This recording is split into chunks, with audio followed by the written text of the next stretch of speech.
Before you put your heart or your money or your future on the table, once you understand that, things stop feeling random. You stop reacting. You start observing.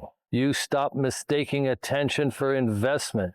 And most importantly, you stop blaming yourself for not knowing the rules no one ever explained. That's what this series is about. Not telling you what to do, but helping you see clearly. Now, this is the first of 3 videos. In this first video, we're going to talk about where men quietly go wrong before the first real decision is ever made. Not the obvious stuff, the subtle stuff, the things that feel right but aren't anchored yet. And once you see that, everything else that comes later starts to make sense.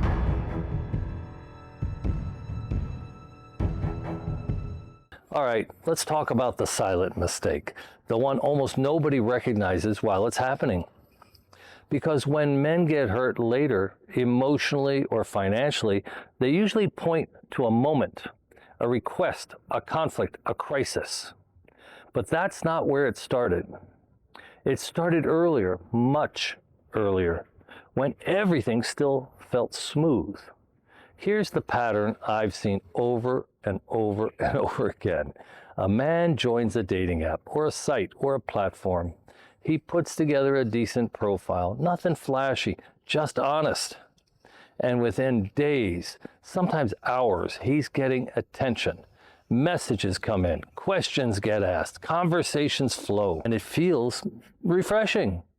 Not because of the content, but because of the response. Someone is present, someone is interested, someone is engaged. After years of feeling overlooked, that matters. It just matters. So the man tells himself, this must mean I'm doing something right. And here's where the silent mistake slips in. He confuses responsiveness with investment. Online, those two things look identical. A fast reply feels like care. A long message feels like depth. Daily communication feels like consistency. But responsiveness is not the same thing as commitment. Online environments reward availability. They reward attention. They reward the ability to focus on one person for a short burst of time. That doesn't make it fake. It makes it situational. Think about this for a moment. In real life, attention has friction. People have schedules, obligations, interruptions. Online attention is modular. It can be turned on and off. And when a man doesn't account for that difference, he starts filling in the gaps. He assumes effort equals intention. He assumes time equals priority. He assumes warmth equals attachment. And again, that doesn't make him naive. It makes him human, because the brain is wired to complete pattern. If someone responds quickly, your brain supplies reliability. If someone shares emotion, your brain supplies sincerity. And the more you feel understood, the more your brain stops checking. This is the mistake, the silent mistake. Not trusting too much, but stopping observation too early. Men think discernment means looking for red flags. It doesn't. Discernment means noticing pace. How quickly things escalate, how easily emotion appears, how smoothly certainty is offered. Most men think speed is a good sign. In reality, speed is neutral. Sometimes it means excitement. Sometimes it means opportunity. Sometimes it means repetition. You don't know which one it is until time introduces friction. But here's what men do instead. They remove friction. They make themselves more available. They reassure. They accelerate emotional language. They fill silence.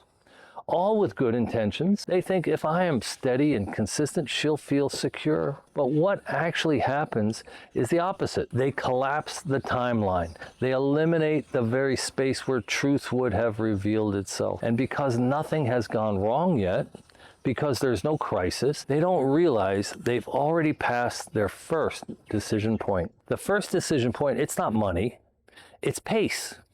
Once pace is set, everything downstream follows. If pace is rushed, clarity comes late. If pace is measured, clarity arrives early. Most men don't see this until after the fact. They remember the moment they sent help, or the moment they booked a flight, or the moment they ignored that small hesitation. But the real moment was quieter. It was the moment they stopped watching and started assuming. Now let me say something important.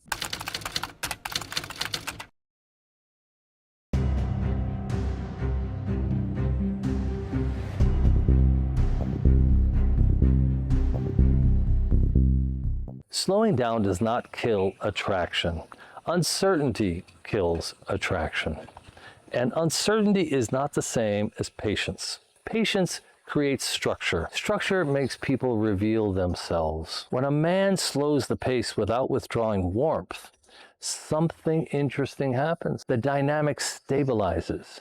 If the connection is sincere, she relaxes. If it's conditional, pressure appears. But that information only shows up when the man stops interfering. Most men never let that happen. They rush to certainty because certainty feels safe. But certainty built on speed is fragile. In the next segment, we're going to talk about why good men accelerate. Not because they're lonely or desperate, but because they're wired to lead with responsibility. And once you understand that, you'll stop blaming yourself. You'll realize this was never about intelligence. It was about timing.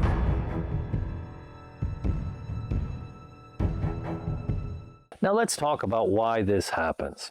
Because once you understand this part, you stop beating yourself up. Most men assume that when things move too fast online, they were lonely or careless or trying to relive something. That's rarely true.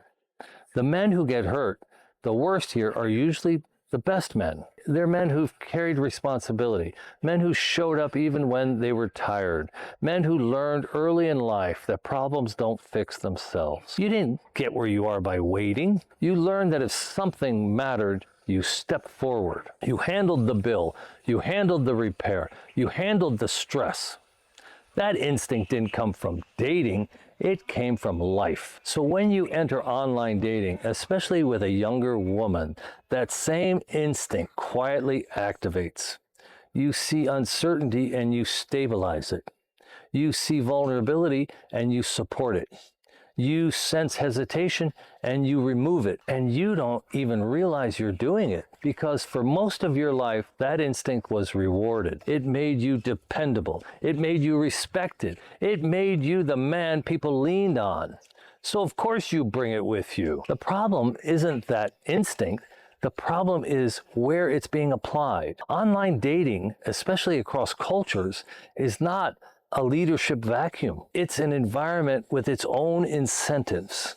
And when you step in too quickly to stabilize things, you don't create safety, you remove information. Think about this. If someone knows you will always smooth things over, always reassure, always accelerate clarity, they never have to show you how they handle uncertainty.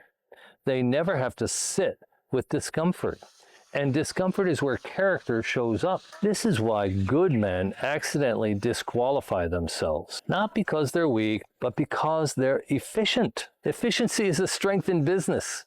It's a liability in early stage relationships. Because relationships don't need solutions, they need time. And here's the subtle shift that happens when a man accelerates. He starts leading the emotion. He becomes the emotional engine. He reassures first. He commits first. He invests first. And once that pattern is set, the relationship becomes asymmetrical. Not because the woman intended it, but because the structure allows it. This is where men later say, I gave more than I got. And I've always said, boots on the ground is a strategy. And we have a video where we talk about the pros and the cons of boots on the ground. But the advantage of online dating, with all its ups and downs, with all the having to run the gauntlet of scammers, is the opportunity to truly vet a woman carefully, slowly, get the information, learn how the woman handles stress, see whether she can be your best friend. The chemistry test will come later. The truth is, you gave before you could see. Now let me be clear. This is not about pulling back. It's not about playing games. It's not about acting cold. It's about allowing space. Space for her to show consistency. Space for her to show restraint. Space for her to show initiative. Because initiative tells you far more than affection ever will. A woman who is sincere does not panic when things slow. She settles. A woman who is uncertain or opportunistic speeds things up. That distinction is impossible to see if you're constantly smoothing the path. This is why men later say, she changed. She didn't. The structure did. Once reality arrived, once time passed, once resources became tangible, the relationship finally showed what it actually was. And this is where men feel betrayed, not by the woman, but by their own optimism. They say, I should have known. No, you were using instincts that worked beautifully in a different context. That's not failure. That's misapplication. And here's the good news. Once you see this, you can stop accelerating. Not by force, but by understanding. You realize that slowing down is not withdrawal. It's leadership that says, I'm here, I'm consistent, but I don't need to rush the outcome. That posture changes everything. It restores balance. It allows observation. It gives you clarity early. And it does something else quietly. It makes you more attractive. Because stability without urgency feels safe. In the next segment, we're going to talk about what happens inside your head, why the mind fills in gaps, why online connection feels deeper than it is, and why imagination is the most expensive part of online dating. Now, these 3 videos are part of our series related to the book that we're currently giving away. For another 30 days, we're going to offer our book, A Western Man's Guide to Dating Online in Asia and the Philippines, absolutely free. All you have to do is write us at flymetothephilippines@gmail.com. We'll send it to you as a PDF, no strings attached. We're going to start to sell it on Amazon later this year. This is the first of 3 videos. Rules of the road, tips from Chrissy in every chapter, really deep analysis of the top 10 online dating platforms, the pros and the cons. Basic fundamental rules of the road. Stop responding to people who write to you and wink to you. Watch out for the baited 5-stack on the shelf when you first go and look for someone to write. It's all there in this book. If you haven't already received it, go ahead and ask for a free copy of A Western Man's Guide to Dating Online in Asia and the Philippines.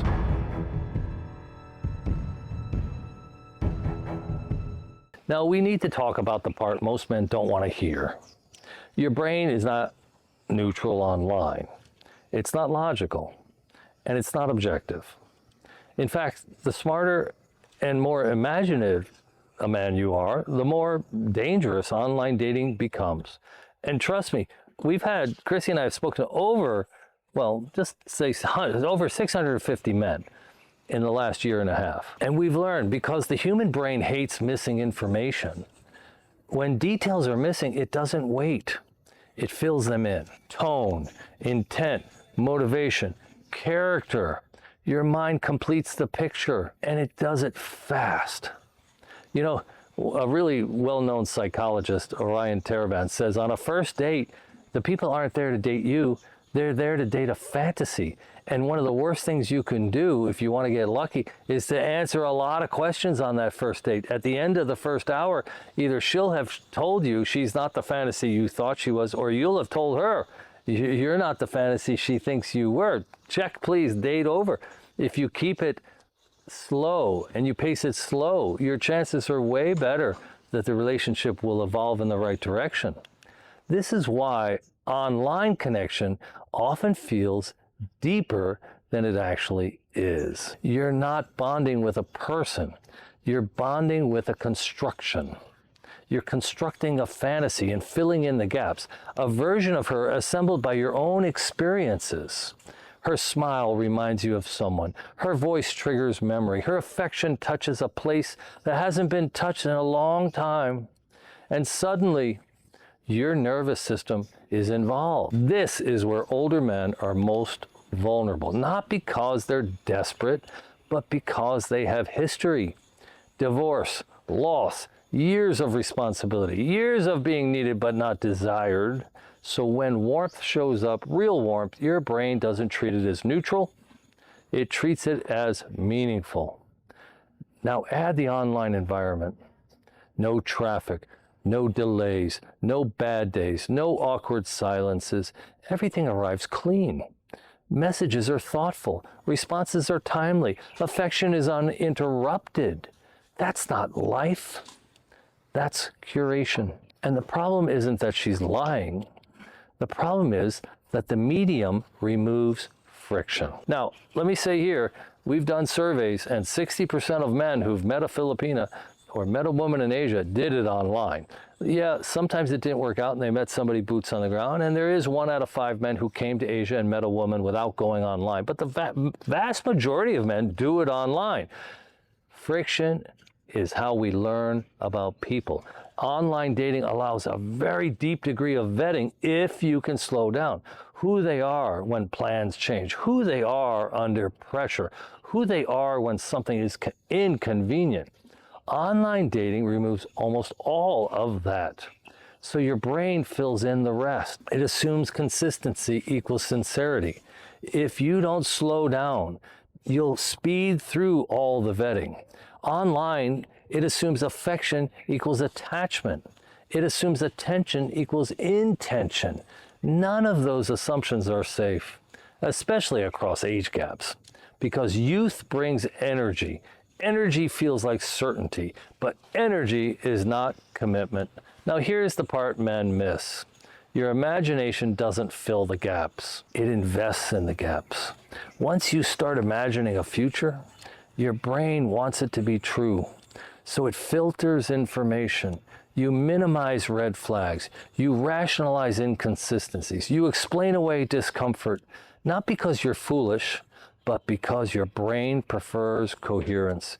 It wants the story to make sense. And once the story starts, you protect it.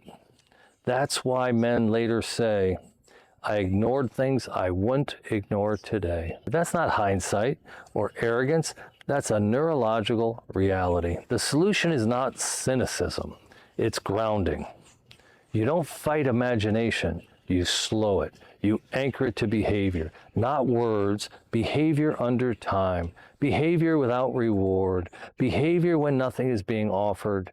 That's why boots on the ground changes everything. Reality introduces friction.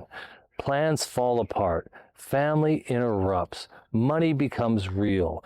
Time has weight. And when weight enters the system, fantasy collapses. Now, gentlemen, quite often, before you come visit your Filipina, fantasy collapses. And this is why Chrissy has developed a 41-question relationship assessment tool. Before you get on the plane, go ahead, download this link, scan the QR code, and answer the 41 questions. The information stays private on your own device, doesn't go to the cloud. If you want to share it with Chrissy, you can email it.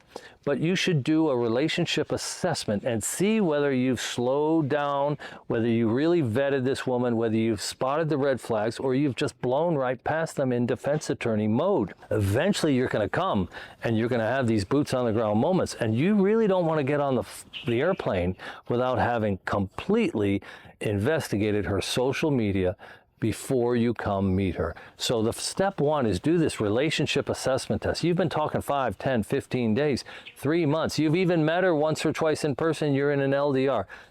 Ask yourself these 41 questions. See how your score comes out based on hundreds and hundreds of consultations. And then if you're about to get on a plane and your family is telling you you're out of your mind, your kids are telling you you are crazy, you've been eating some herb that's making you nonsensical, for a small fee, a social media investigation by Chrissy can give you confidence to go forward, and you'll find out everything that's in public. Half the women pass, half the women don't. So this is not bad, this is merciful, because attraction that survives reality is the only attraction worth investing in. Men who only date online stay in their head. Men who show up in person return to observation, and observation restores power. And observation has two components. You would vet her online carefully, and hopefully you will make sure she has good relationship skills. Her tempo's not out of control, her jealousy's not out of control, her family are good people, and you would find out what she has posted on her social media. And if she needs money before she meets you, you would take this into account carefully and slowly before you get on the plane and take the next step and meet her in person. And you do need to come meet her in person if she passes these tests. You stop asking, do I feel something? And start asking, what am I seeing? That single shift, it saves men years and thousands of dollars, emotionally, financially, psychologically. In the next segment, I'm going to talk to you about how to observe without interrogating, how to vet quietly, how to slow things down without killing romance, and how to let the truth surface without confrontation. Because there is a way to do this that feels natural. And men who learn it rarely get surprised later.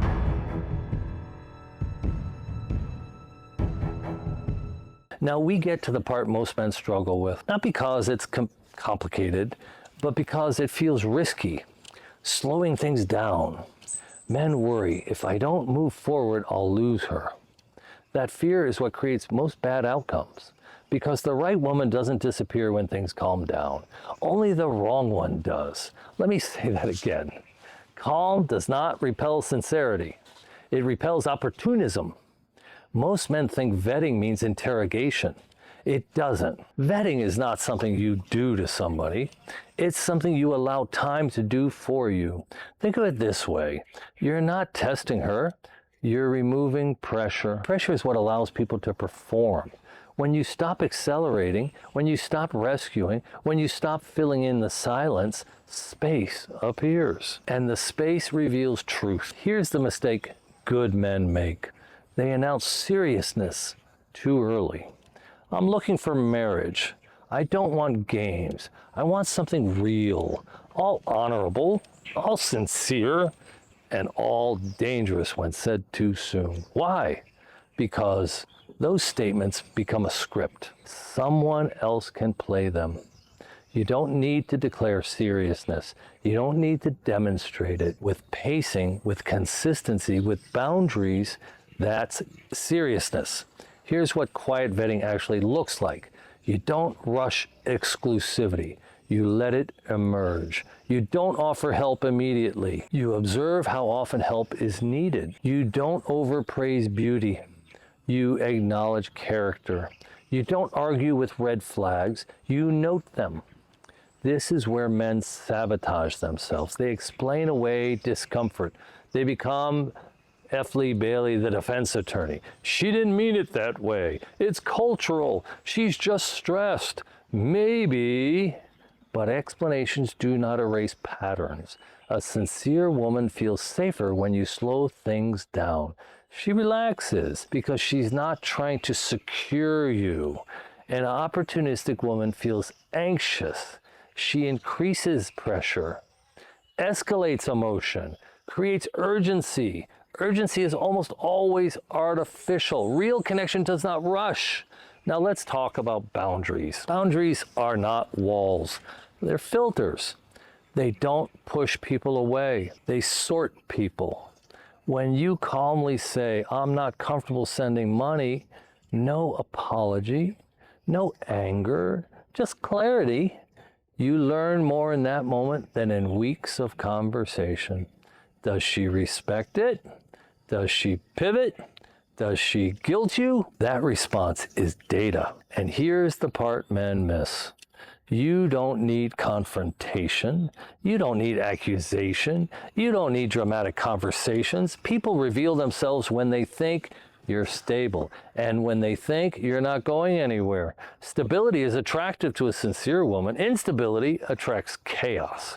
This is why emotional self-control is your greatest asset. Not money, not experience, not age, self-control. It keeps you from overinvesting before reality earns it. Being careful does not mean being cynical. It means being respectful of yourself and of her. You are not assuming bad intent. You are allowing truth to surface naturally.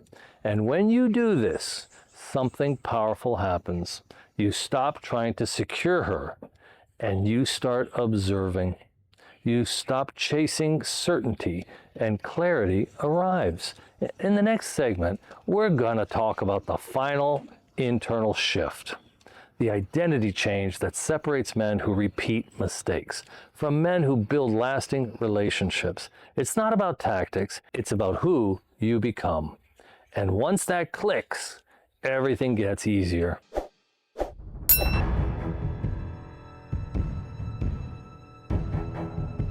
At some point, something changes.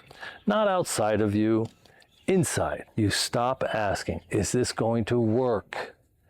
And you start asking, what am I observing?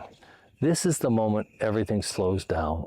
You're no longer chasing certainty, you are allowing clarity, and clarity is calm. This is the difference between men who repeat the same mistakes and the men who build something real. They become observers, not reactors. They stop trying to win and start trying to understand.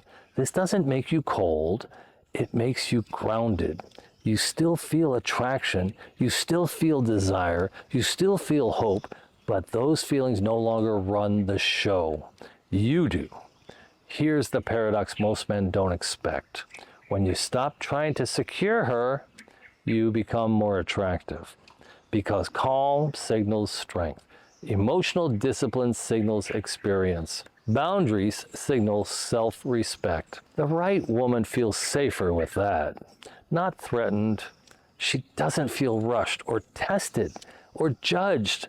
She feels seen. And the wrong woman moves on quietly, without drama. That's not a loss. That's success. That is why I say the goal isn't to avoid pain at all costs. The goal is to avoid repeating pain. When you understand human behavior, you stop personalizing everything. You stop asking, what's wrong with me? And start recognizing this is how people behave under pressure. That awareness is power. It changes how you experience dating, even yourself. You stop trying to be chosen and start choosing. Not arrogantly, quietly. And if you've made mistakes before, that doesn't disqualify you. It qualifies you. It means you've lived, you've loved, you've risked. Now you're just doing it smarter. This approach works.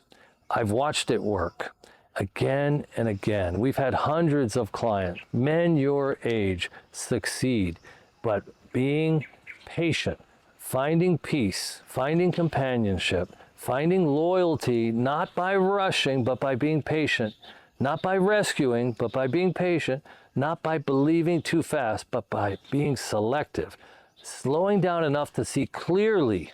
And here's why I wanted to start this 3-part series this way.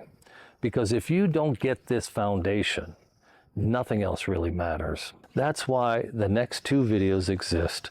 In video 2, we're going to get practical. How to structure online dating, which apps actually work, how to message without signaling desperation, how to pace conversations, and how to spot red flags before they cost you time or money. In video 3, we're going to talk about the transition from online to boots on the ground. What changes, what breaks, and what finally becomes real.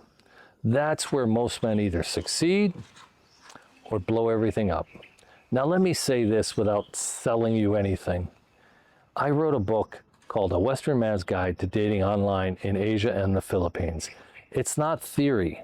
It's built from hundreds of conversations, real men, real outcomes, real mistakes. Right now, I'm giving that away free, just for writing us. Not to pitch you, but because if this way of thinking resonated, you'll want the structure. I'll put the details in the description box and the first pinned comment on how to get the book for free. All I ask is that you subscribe, hit the notification bell, leave a comment, watch the other 2 videos. Take what helps, ignore what doesn't. This channel exists to help men think clearly, not to hype you, not to scare you, and not to sell you dreams. Just to help you avoid the mistakes nobody warned you about. If you want to continue, watch video 2 next, and if it's not yet published, stay tuned. The series will run within a tight 2-week period. That's where we turn clarity into practical steps, calmly, deliberately, and on your terms.